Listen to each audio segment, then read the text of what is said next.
And we were just so overwhelmed with emotion. We couldn't stop crying. So we're trying to stop now. He's home, he's safe, he's pretty healthy. So we're just grateful.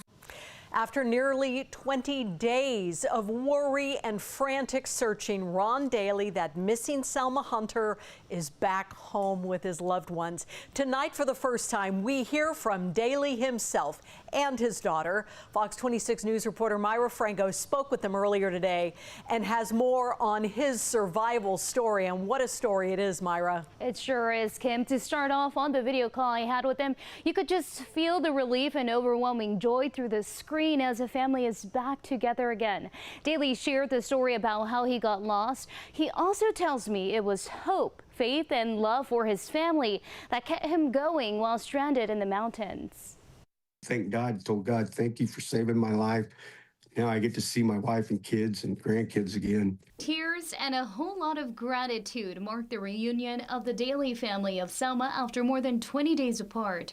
Ron Daly describes the relief and rush of emotion he felt after finally making contact with someone near the Swamp Lake Trail in the Sierra National Forest. I walked out Saturday morning and I got exhausted and I'm sitting down on the bank and I told the Lord, I go, Lord, I got to either start a fire right now because it's going to get dark here in an hour, or you got to bring a vehicle up here. And God told me, goes, look up.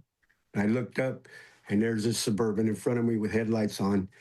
And this guy's looking at me with binoculars and another guy starts yelling my name and I'm going, who's this guy? I don't know this guy. But they come driving up there and they got out and started hugging me. Ron, are you okay? I go, yeah, I'm okay. I'm alive. Now I'm really okay because you guys just saved my life. That day, Daly says he walked for about 8 hours, determined to find a way out after a night of prayer. And I told him, look, Lord, I go, you either got to walk out of here, or I'm going to stay here and die. I go, you got to tell me what to do. That led him straight on the path to see his family again. And the first time you saw your family in the hospital, tell me what processed through your mind? Did you ever think you were going to see them again? I had my doubts. I really did until I seen him. Me and my wife just hugged and cried and in the emergency room and just cried. I made a promise to God. I said, I'll never kill another one of your animals.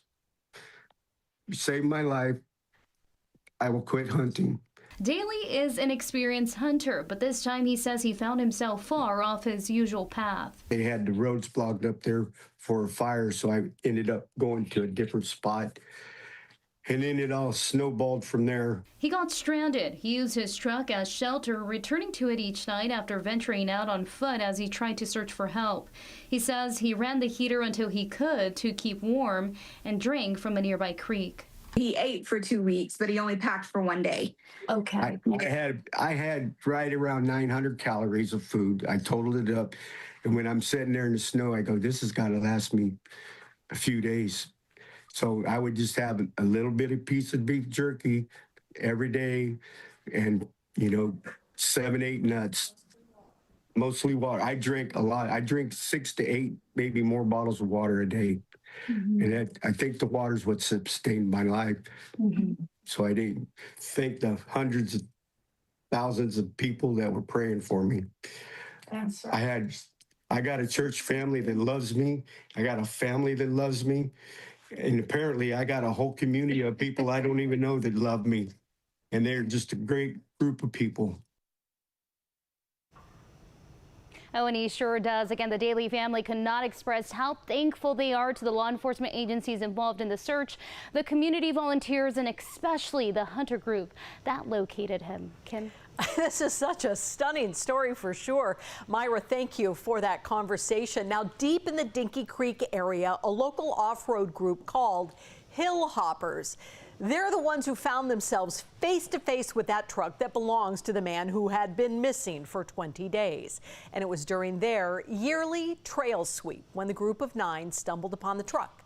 We caught up with one of the members who was there, who wants to remind us about the safety measures before heading out to the trails. This group says this is something they have never seen on the trails. They hold Adopt a Trail agreements for 2 trails, including the Swamp Lake Trail, where they say they found the truck. Bryce Anderson with Hillhoppers says every year it's business as usual when it comes to their yearly trail sweeps in the Dinky Creek area. But this year was a little different. We were just happened to be clearing our trail on a public OHV trail, happened to be just coming out, clearing our trail, and here is the truck that everybody's been looking for 20 days. And it was around 9,000 to 10,000 feet elevation. And it goes up a very steep hill, and then it goes down another steep hill, and then it goes into that really, really rocky section, which is where his truck was. The truck belonged to 65-year-old Ronald Daly, who had been found the day before after going missing for 20 days. His truck was found about 6 miles from the Swamp Lake Trail, beat up, unable to be towed out. It was broken, taillights were broken, fender was missing, the bumper was off, the back window was broken out. It had a spare tire on it, so you know he got a flat. The front end was jacked up on a high lift jack. It was just done.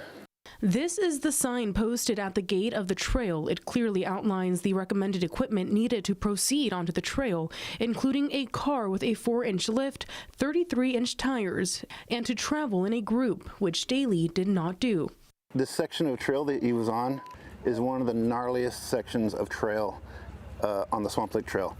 And you really have to have a very well-built rig like this in order to make it in there. You have to have a rock crawler. Anderson hopes this serves as a reminder to always be prepared before heading into the backcountry. It's very important to have some sort of satellite communication like a Garmin or one of the new iPhones with satellite or some sort of Starlink.